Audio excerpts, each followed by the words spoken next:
Este programa es presentado por Puro Lomo, Frigo Sam, Chicha Inmaculada, Suri Runque, Abogada Clementa Ponte, Susana Truán, Hotel Bermúdez, Choco Tentación, CK Restaurante, Bariátrica al Día con la doctora Marjorie Echenique, Odas Café y Restaurante, Punto Rosado, Los Fits, Distribuidora Coloreal del Centro. El derrumbe de la carretera de Comare de la Costa. ¿Tiene toda su familia bien? Sí, estamos bien, pero que no parte de la familia en Maracay. Están bien, sí, también, gracias a Dios.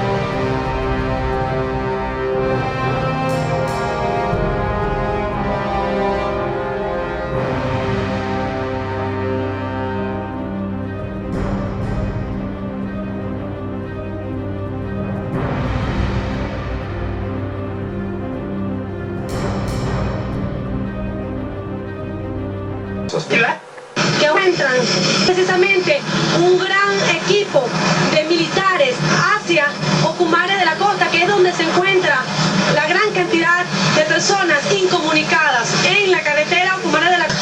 ¿Dónde se encuentra? ¿Tiene toda su familia bien? Sí, estamos bien, pero quedaron parte de la familia en Maracay. ¿Están bien? ¿Están vivos? Sí, están bien, gracias a Dios. Señora.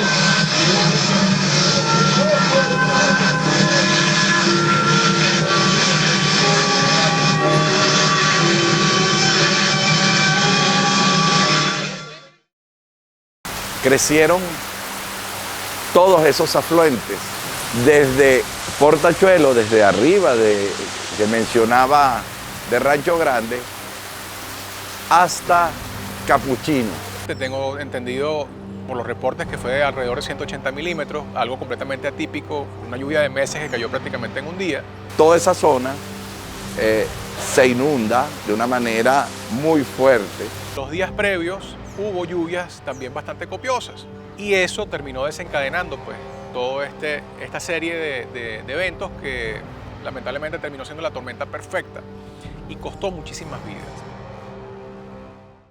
Apenas se estrenaba el mes de septiembre de 1987 y su primer domingo se convertiría en un día imborrable para la comunidad de El Limón, Maracay, dejando una profunda huella en la historia moderna de Venezuela.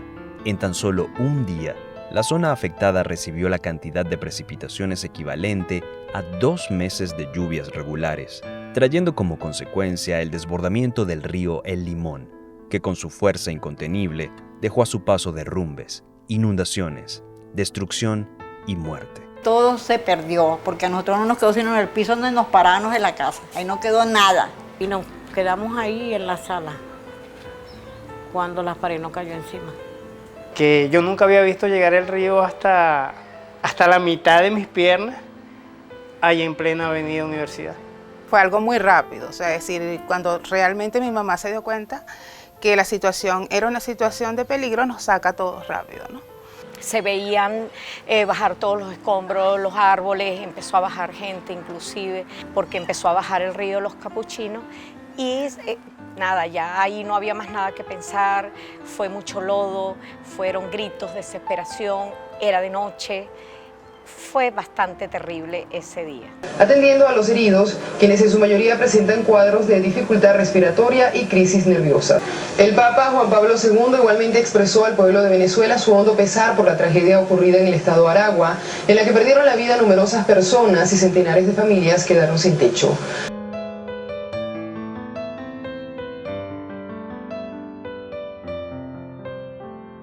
Yo vengo ahorita al Hospital Central de Maracay y allá había 79 muertos.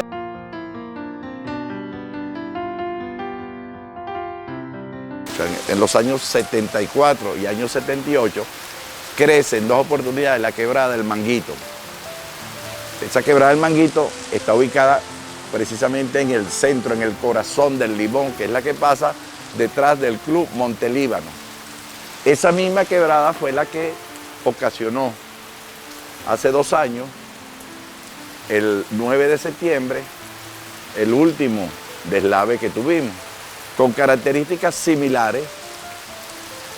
No hubo daños, no hubo pérdidas humanas, muchos daños materiales, pero la característica y el comportamiento de ese evento natural fue similar al del año 87.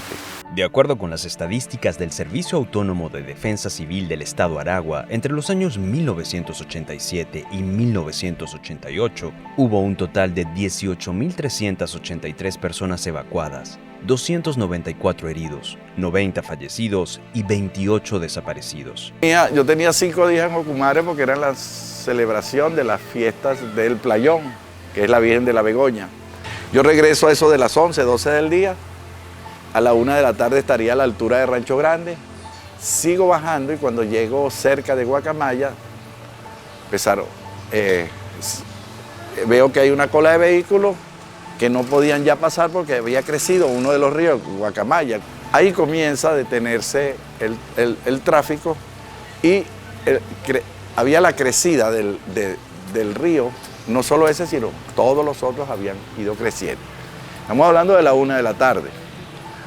Esa lluvia se mantuvo durante toda la tarde hacia la montaña, hacia la parte alta, y donde nosotros estábamos en la carretera, sencillamente lo que no podíamos era transitar porque estaba el río crecido. Y estábamos ayudando a quienes decidían venirse caminando. Hay quienes iban en auto y decían, no, yo me voy caminando. Bueno, entonces la gente, algunos se venían caminando y los quedaban, eran los conductores con los vehículos. A las 5 de la tarde, después de 6, 7 horas de esa lluvia intensa, comienza a producirse ese ruido de ramas que crujen y empieza a deslizar el lodo del cerro con árboles. Los ríos, las pequeñas quebradas, se convirtieron en unas turbulentas aguas que salían de la montaña y no había nada que hacer, no había para dónde ir. Lo que vivimos en la carretera, lo vivimos de distintas formas los que estaban aquí abajo. Los que estaban aquí abajo iban hacia los lados, nosotros allá no teníamos para dónde ir. Cuando el río empezó a crecer, mi esposo se subió al techo con mi cuñada. Yo salí corriendo hacia la esquina, hacia la casa de la vecina, para ver si podía salvar a mis hijos. Bueno, a mi hija. Cuando yo entré a esa casa, yo me asomo, voy con mi hija corriendo, se la entrego a un funcionario. Cuando yo le doy al funcionario, mi hija, vemos que viene a 3 metros de altura el agua y lo que traía arriba era una pico blanca, o sea, como una ola. Cuando el funcionario vio eso, él me dice, no señora, no se la puedo pasar. Él me la entrega. Cuando él me la entrega, yo me metí a casa de la vecina y nos quedamos ahí en la sala cuando la pared nos cayó encima. Yo tenía a mi niña, Catiusca Marín, la tenía cargada, mi hija tenía 3 años. Cuando nos cayó la pared, el poste de la esquina cayó, yo pasé por debajo, los cables. Tenía yo 7 meses de embarazo. Yo perdí el sentido, lo perdí como por, yo digo que como por segundos, minutos. Yo sentí fue que el río me sumergió, me tragó, Bueno, cuando vuelvo en sí, saqué las manos y sentí una rama. Y me agarré de esa rama. Y me fue agarrando, aferrándome que yo tenía que salir de ahí. Y me protegía mucho la barriga. Todo estaba lleno de agua, todo. Y veo como un remolino. Veo una manito, yo pensé que era mi hija y claro, me agarro bien de la mata y me lanzo. Y jalé, y cuando lo jalo era mi sobrino, Roy, su marido. Yo perdí una y me quedaron 3, aparte del embarazo. El carro se nos accidentó allá en la universidad, cargaron los 5 chamos y esta y la otra se me bajaron del carro. No, nosotros nos vamos adelante y los esperamos en la casa, dicen ellos. Yo le digo, bueno. Éramos niños, Nosotros decidimos decirle a mi papá y a mi mamá que nosotros nos íbamos y los esperábamos en la casa. Nos paran unas personas de defensa civil. ¿Para dónde van esos muchachos? Y nos agarraron. Cuando de eso nos montan como en una patrulla y nos dejan más o menos a lo que es frente al Torreón, de ahí del Limón. Entonces, en vista de que yo le digo a mi hermana, ¿pero qué vamos a hacer? Ella me dice, no, bueno, vamos a ver qué hacemos, vamos a ver, porque si nos regresamos y mi papá ya prendió el carro, Nadie, el carro no le prendía a nadie. Entonces pasó una grúa, ¿qué pasó, amigo? No, que el carro no me quede prendido. ¿Para dónde va usted? No, para el Limón. Ah, bueno, dele pues. Agarró el carro, lo remolcó y lo trajo para acá. Cuando llegamos allá a la farmacia del Limón, no, eso estaba topado de gente y aquel gentío y aquella broma. Entonces nosotros dijimos, ¿qué pasó aquí? Entonces dicen, no, que el río se creció y hay una tragedia. Eso bajaron palos, piedras y todo eso por esa broma. Eso, para allá no hay paso. Cuando yo me paro así en el frente de la panadería El Progreso, que está ahí en toda la esquina, y veo el puente allá, había un camión de esos más grandotes, atravesó en todo el medio del puente, que se lo había arrastrado de por allá, casi de frente de la casa de nosotros. Entonces yo digo, ahora yo le digo a mi esposa, si los mechos pasaron para allá, se me murieron mis hijos, mis hijos se me murieron ahogados, decía yo decía, Dios, mis muchachitos se me murieron ahogados, Dios mío, ¿y ahora? Se hizo de noche, con la cuestión de las lluvias, quitaron la corriente eléctrica. Y nosotros desesperados porque no sabíamos nada y de mi papá y de mi mamá. Buscamos, señora, busque a ver dónde están los niños suyos. No, aquí no están mis hijos. En el grupo, señora, vaya al grupo, que en el grupo hay un poco de gente. Bajamos para el grupo, nada. Cuando vamos caminando así, oímos que una de los muchachos, la niña sale, ¡papá! Y de hermano tumbó al papá. Mi papá tenía una peculiaridad para caminar. Mi papá era minusválido, tenía una pierna más pequeña que la otra y entonces él caminaba agarrándose su pierna. Lo reconocimos fue por la silueta en la oscuridad. Y mira, le doy gracias a Dios de que ese día no estábamos en casa. Porque de repente los más pequeños hubiéramos saltado la pared, pero mi papá, mi mamá, a lo mejor los hubiéramos perdido en ese instante. Dios sabe por qué hace las cosas.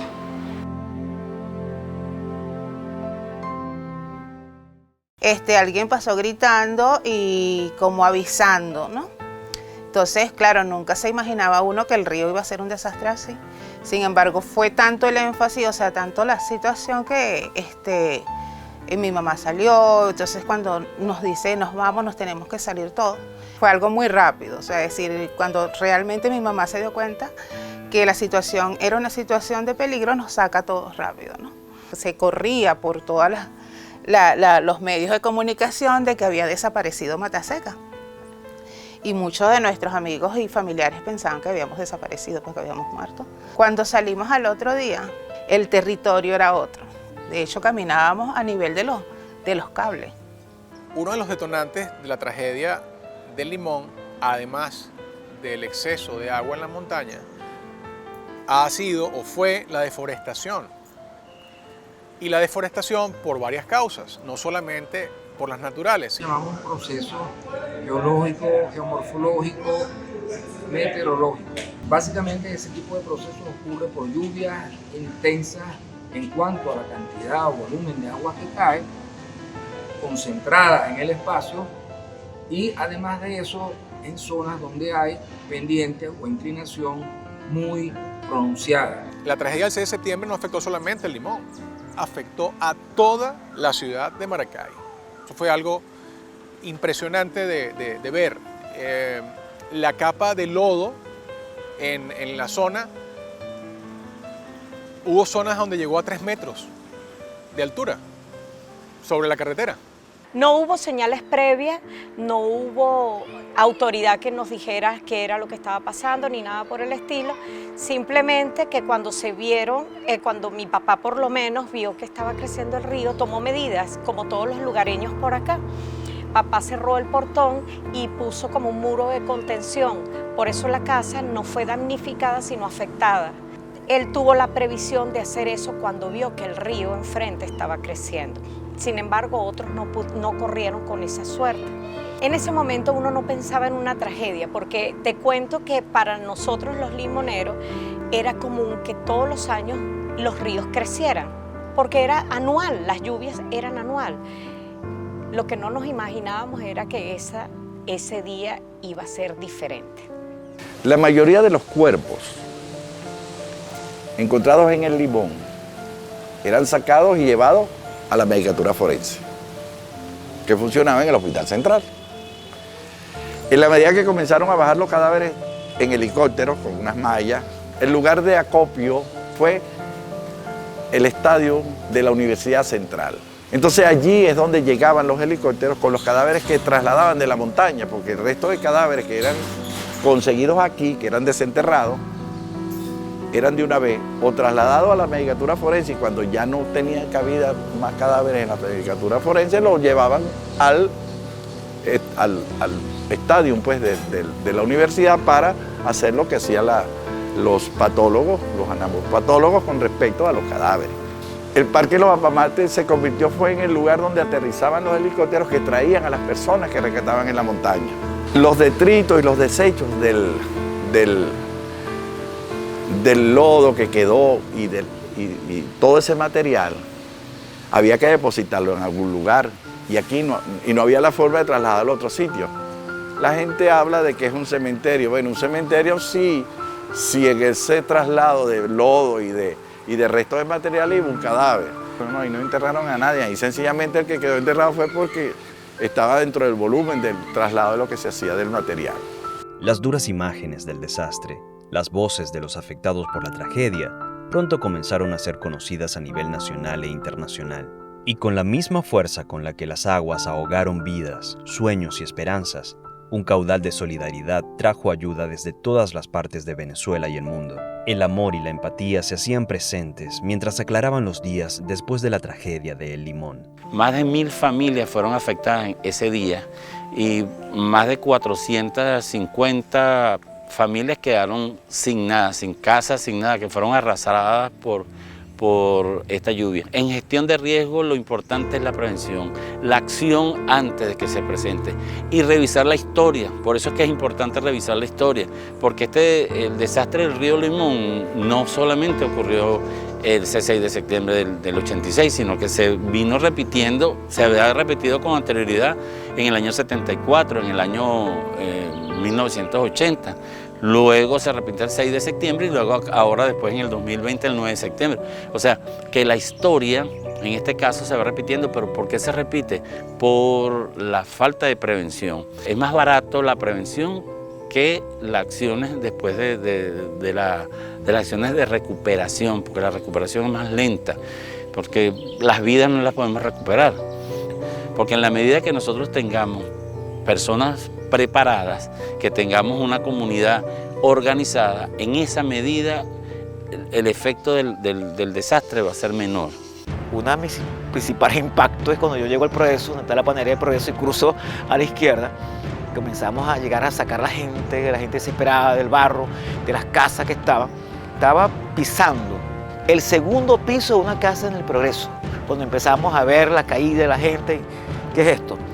Era ver la cantidad de escombros de barro que había llegado al Progreso, Caña de Azúcar, La Candelaria. Ya no se trata de rescatar a uno, se trata de rescatar a 10 al mismo tiempo, sacar a la gente con cuerdas, pedirle a la gente que no se metiera al río, porque veíamos que la gente quería pasar, salir, y también se la llevaba el río, porque hasta ese momento todavía había una crecida. Conformamos grupos con el cuerpo bombero y los equipos que estaban allí, con equipos técnicos, con cuerdas, con material, subir, ayudar a otras personas que estaban más allá y que realmente no le ha llegado el apoyo o la ayuda inmediata. No sabíamos lo que iba a pasar en Guamita. Ya Guamita había desaparecido. Las Fuerzas Aéreas activó a todos sus helicópteros. No había ninguno, pero realmente activó todos sus helicópteros. Helicópteros que comenzaron desde... O sea, quienes estábamos allí hicimos los helipuertos, tuvimos que limpiar los espacios donde el helicóptero podía aterrizar. Entonces había 2 puntos de helipuerto. Uno que era muy dificultoso y el otro que, bueno, la gente se empeñó en que ese fuera el lugar de concentración. Entonces se dejó un solo punto de helipuerto y la Fuerza Aérea coordinaba qué helicóptero entraba, cuál venía, para poder ayudar a las personas que había que trasladar. Eran muchísimas mujeres, niños, Y eso se logró en ese día con el apoyo, como te digo, de la Fuerza Aérea. Donde yo estaba, normalmente, a Guamita son 15 minutos de donde yo quedé. Bueno, ese trayecto fue de 9 horas. La actuación de los medios de comunicación fue impecable. E incluso la actuación del mismo gobierno fue muy buena. Hay mucha orden, mucha disciplina, tanto los damnificados como los colaboradores se han portado muy bien. La verdad es que todo el mundo se ha portado a la altura del momento que estamos viviendo. Porque construyeron ese puente y canalizaron de una manera muy profesional, no con técnicos japoneses, por cierto, el río. Nosotros convertimos todo esto que tú ves aquí, lo convertimos prácticamente en un hospital. Acá pues hemos tenido la colaboración, bueno, que sin ello no hubiese sido posible, de la gente, de los soldados del Regimiento de Guardia de Honor. Este operativo fue ordenado por el señor Presidente de la República. Ya tenemos la historia, sabemos los lugares, los momentos. Ese día, por fax, llegó una información y el único fax que había en ese momento era en el despacho del gobernador. La operadora que estaba de guardia desconocía lo que es una onda tropical, una tormenta tropical, y entonces no alertó a nadie. ¿Por qué? Por el desconocimiento. Una tragedia como esa puede repetirse en cualquier momento, porque es una circunstancia extraordinaria. Y el ecosistema del Henri Pittier es muy frágil. Las capas vegetales de Henri Pittier en algunas partes tienen 3 metros, en algunas partes tienen 5 metros, pues en algunas partes tienen mucho más. Guamita se transformó de ser un parque a simplemente un espacio. No existen sensores actualmente en el Parque Nacional que nos digan a nosotros que viene algo extraordinario. Se puede inferir en base a reportes meteorológicos, pero no está la data científica en la base. De acuerdo al comportamiento y la característica de la naturaleza, hay un señalamiento que esto ocurre cada cierta cantidad de años. Y la solución no es limpiar una cuenca, la solución no es mantener el cauce de los ríos libre, porque cuando esto ocurre, la cantidad de agua que pasa por el río El Limón es 10 veces su capacidad, que fue lo que pasó en el 87 y que fue lo que pasó hace 2 años. Tiene que existir una conciencia y tiene que existir una norma que establezca distancia de los bordes del río. Necesariamente hay que insistir, un sistema de alerta temprana, de agua y de lodo, porque el problema no solo es el agua, el problema es el lodo. Cuando el lodo viene, eso arrastra con todo. Otra de las cosas es que se respete el ordenamiento territorial. ¿Por qué? Porque las casas no pueden estar dentro de los ríos. Hay casas que hay que marcarlas y hay que eliminarlas. Por eso es parte de la política del Estado y parte de la acción que debe conocer la comunidad y entender que somos parte de ese entorno, y que para no estar en las cifras rojas es importante que nosotros participemos en la acción de solventar los problemas. Más de 3 décadas han transcurrido desde aquel trágico 6 de septiembre de 1987 y la naturaleza sigue demostrándonos que su fuerza es incontrolable e impredecible. La educación salva vidas. Nuestra función es salvar vidas, y lo que pasó el 6 de septiembre debe ser una lección aprendida que no podemos olvidar, no podemos desconocer, forma parte de la historia de Maracay, porque cuando ocurre una emergencia, y esa emergencia nos cobra muchas vidas, cada vida es importante. Y si no le damos importancia ahorita, nosotros los rescatadores, nosotros los bomberos, los que nos preparamos para salvar vidas, nada podemos hacer. Nuevas inundaciones causadas por las lluvias en septiembre del año 2020 vuelven a revivir la importancia de la prevención y del conocimiento sobre estos hechos, que aunque no pueden evitarse completamente, sí es posible reducir sus devastadores efectos sobre la población.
producción de Tálamo Producciones para